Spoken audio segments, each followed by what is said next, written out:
I think that, there are most of the stuff that had been written about psychedelics and most of the stuff I was reading was written from like inside the world, already convinced that these were great things that were going to change human consciousness.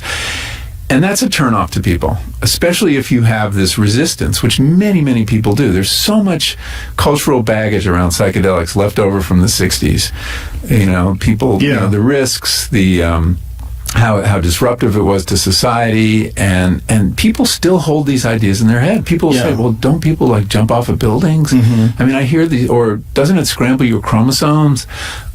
These are urban legends by and large, although there were some people who jumped off of buildings, but the chromosome thing was not true. The staring at the sun till you go blind was not true. But it's amazing the power of these memes and just lingering in our culture. Well, there's a great fear of losing your mind. I mean, you know about the guy from Pink Floyd, and people hear about, some guy in the neighborhood that did too much acid. Yeah. The thing is, they are real. Like, there are real people. They're casualties. And I think we have to acknowledge that. And I think unless we're really frank about the risks, we risk another backlash, because bad shit will happen. Yes. If you're trialing, a couple thousand people for depression, which they're doing, these clinical trials to see if psilocybin can help with depression, some of those people are going to commit suicide. That's what depressed people do. And, especially if you get them off their SSRIs, that increases the risk. But that narrative, when someone in a clinical trial for depression with psychedelics gets out there, it'll plug into this old narrative about people jumping off of buildings. Whereas people routinely commit suicide on SSRIs, and it doesn't make the news. Right. So there are these. It's when a story plugs into an existing narrative in the culture that it really takes off. It has this incredible power, and that could happen. So I think we should be. I think the way you inoculate the culture is talking about risk and say that there were casualties. There are people who did I don't want to say fry their brains, because it's pretty imprecise, but people had some psychotic breaks on psychedelics. Would they have had them anyway? There's reason to believe they would. It's not like schizophrenia rates went up during the 60s. Do you think it triggers schizophrenia, yes. though? Yeah, I think that's probably what happens. Any kind of traumatic experience can do it. Divorce of parents can do it. If you're at that age and you have that vulnerability, going to graduate school for a certain number of people does it. Extreme stress, and it can be an extreme experience. So there is a good reason that people, even second-degree relatives who have schizophrenia, you can't participate in any of these trials. They're screening people, and also for manic depression, they're screening you out, and there are good reasons for that.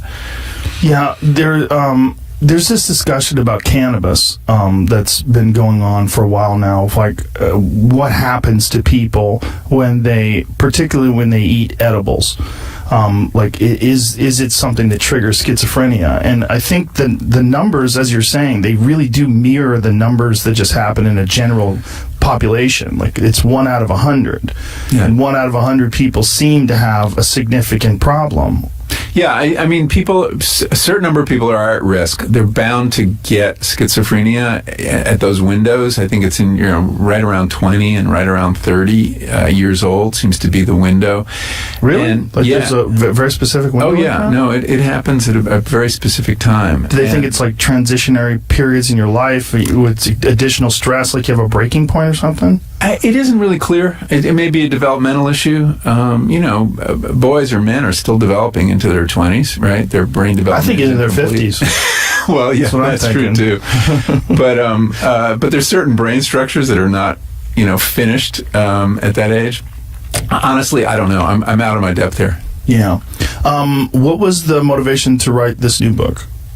So, the motivation for this book grew out of a long-standing interest in our relationship to plants. I've been obsessed with plants since I was like an 8-year-old gardener, and I've written a lot about how we use plants and how plants use us, and that relationship has been of keen interest. And I looked at food. Eating plants is obviously one of the big things we do with them and a big part of our relationship. And then when I started working on psychedelics, I was really struck by the fact that one of the things humans have used plants for forever is to change consciousness. And that seemed like a very curious phenomenon. But there is every culture on Earth, with one notable exception, has some plant or fungus that they use regularly and often ceremonially to change consciousness. The